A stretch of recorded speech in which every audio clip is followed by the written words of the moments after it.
Howdy y'all, you got the Bulldog on the channel. Been drowning here lately.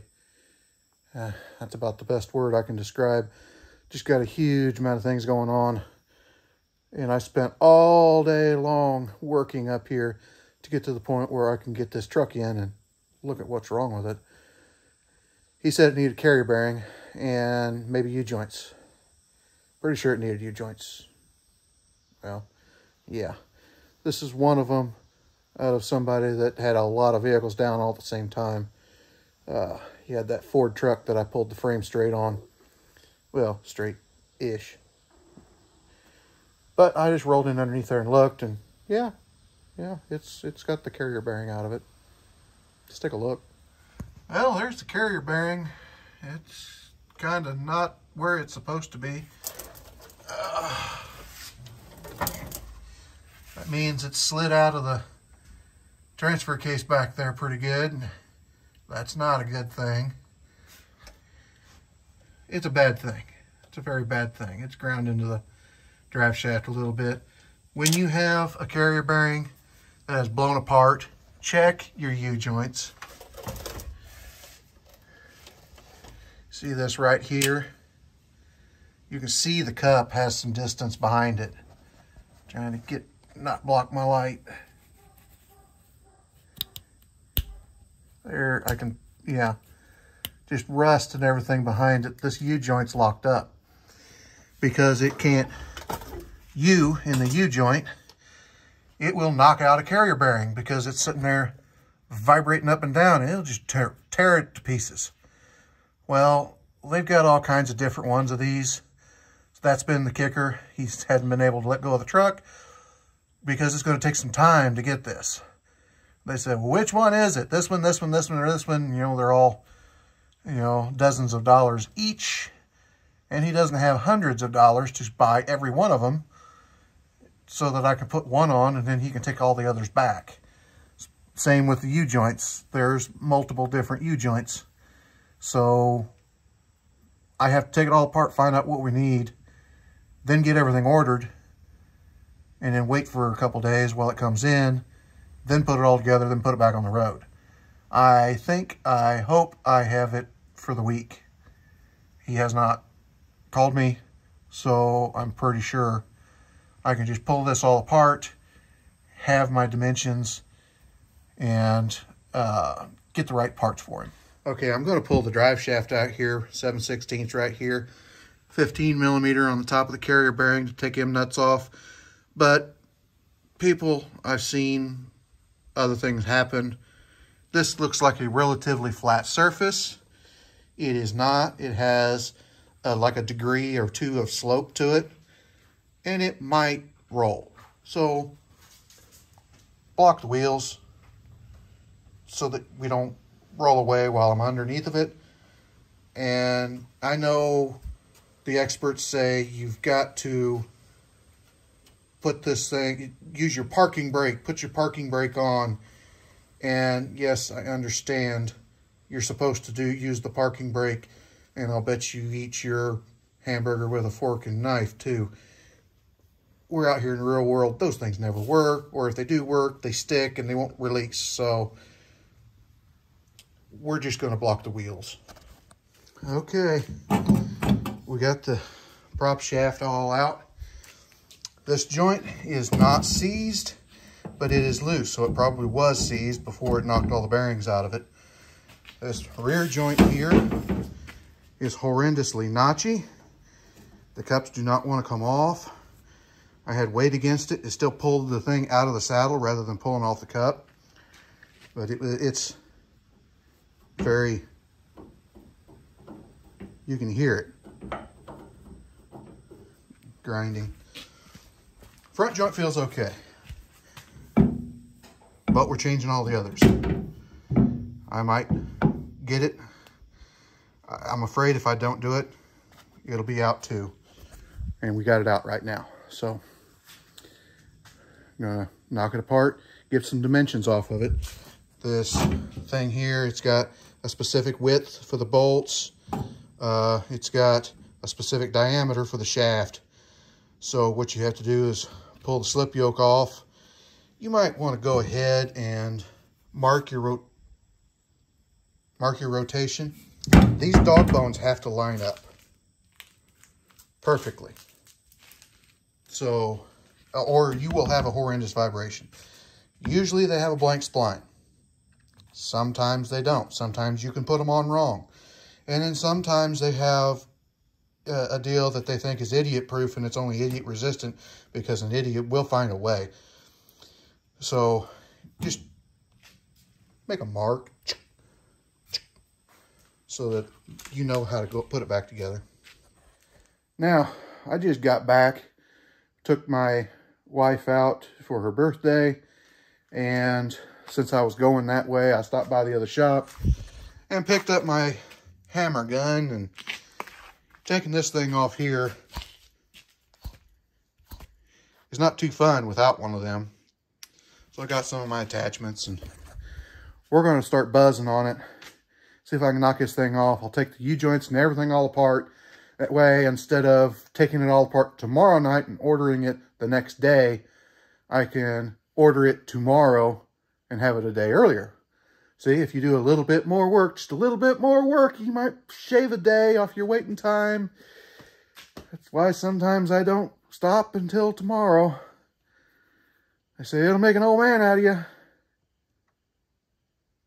Too late.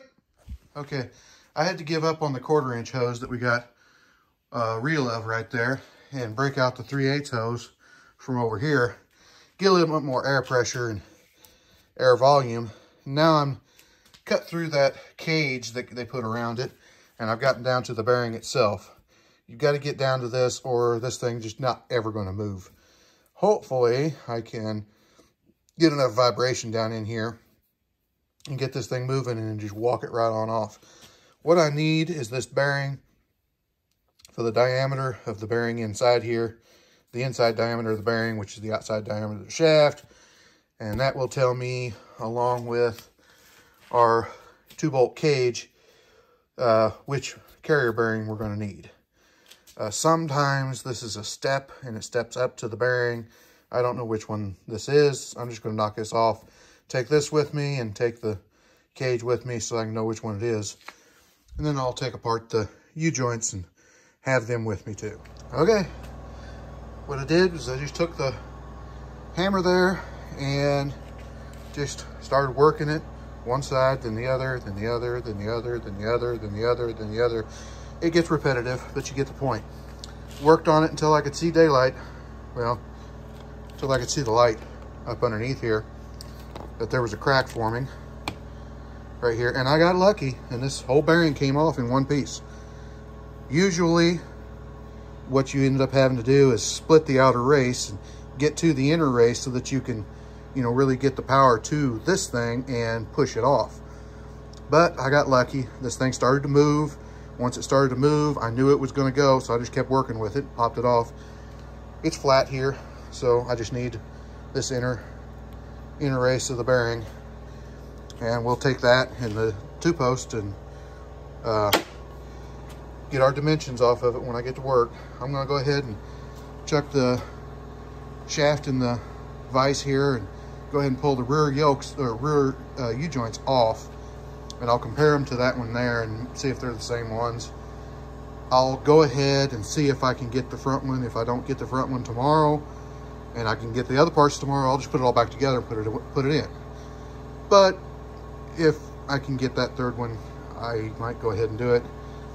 You know, those joints are expensive, really expensive. I use Spicer because they're the only ones that, when I put them in, they work. They're the right size. They're free. I put them any other brand in, and every other one, you got bind on one side. You got to take clips back out and grind them a little bit because they're not machined correctly. I don't have that problem with them. I've had one ever that was bound up a little bit. Ever. I always thought that I was doing something wrong, that I was bending the yoke or something like that, until I started using those joints. And that told me it's not me, it's them. So That's what I've used from now on. But they're twice as expensive as everything else. But I have confidence in them, and that's what you're paying for when you buy that. You there. Yummy. Crusty. You know, that's what they look like. They get a grid pattern, or not a grid pattern, a washboard pattern on them, and that's what makes them so notchy. It's actually indented into the steel there. No grease at all. Just grinds all that rust up and then they get loose. Now I'm in the middle of pressing this out, and looky here. This is what happens when they go too long. Any more and it would have busted this whole cup out and it would have started beating into the shaft, which that's a bad thing. The other cups had grease in them. They were still notchy, but they had grease in them. Okay, I think I've said it before, but I'll say it again. This is why I like these Spicer joints. I got it in here. I got the clips both in. I'm always, when I'm pushing on this side, I'm giving this thing a wrap. Just take the stress out of the metal and get it jumping, get a little bit of impact, and it doesn't push and bend. You give this thing a smack this way, and it will, you know, survive. But you get this thing in there, you put both clips in, and the joint will be stiff. I mean, it might not even move at all. And you pick it up off the table. I can't do it with one hand. But you give that thing a smack right here, just behind it. And this thing just opens up. And you do that on both sides, and it takes the stress, the binding out of the yoke. And it just opens right up, and usually really nice and smooth. That's why I like these Spicers. Very rarely do I have one that binds up and gets tight. All right, we got the thing back in there. Now, putting that carrier bearing back in can be a little tricky because it's got that shaft. You can't drive onto the bearing down here. But you just use a piece of pipe, galvanized pipe, whatever, and preferably find one that just barely fits over the splines on the end of the shaft. That way it stays centered. You don't want to cock off the side and drive into the seal on the bearing and ruin it. Once I got the thing down flush to where this wouldn't go up over the shaft, well, then I put the new race, the new sleeve over top of it, and use this larger pipe that would fit just inside this, and that way it stayed straight, and drove the rest of it on there until it hit. Now, that all is back together according to the marks, got the dog bones lined up. But here we go. They sent new nuts with the carrier bearing. You're supposed to use new hardware. Yes, here we go. It's nut. It's a nut. You know, it's a nut. Here are the nuts that came off of it. Do you notice a difference? So, let's see if I can get to where it'll, there, focus that. So, that's a huge width difference. There is a split in there so that that carrier bearing can slide back and forth. You want to slide it, you know, quite a ways forward and kind of neutralize the amount of slip in it. Far forward is better usually, but you want to kind of neutralize it so that you have plenty of travel in the back of the truck before you tighten them down. Now look, if you can see, but those slots are fairly wide. These washers were made for that slot. This nut is not. So I'm going to use the old nuts because they will hold across the slot. So those little details like that with new parts, they send them. You're supposed to use them, but they don't know why certain things are important. You have to know that.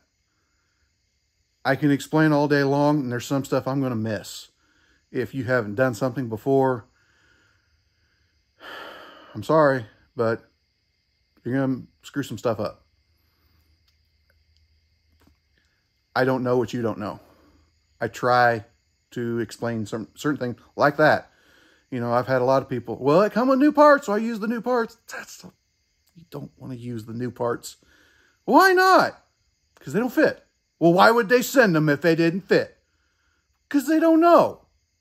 Somebody told them to put a nut on it, to put a nut on it. They don't know anything about why. So, watch yourself on that. Double check yourself. Think, you know, the best computer, you know, you got to have a computer with information. The best computer you've got is between your ears. You know, you're going to have to do some thinking on some things. You can't wait for somebody else to tell you. So, like, comment, subscribe, hit your little bell notification, share it all around. We'll talk to you later.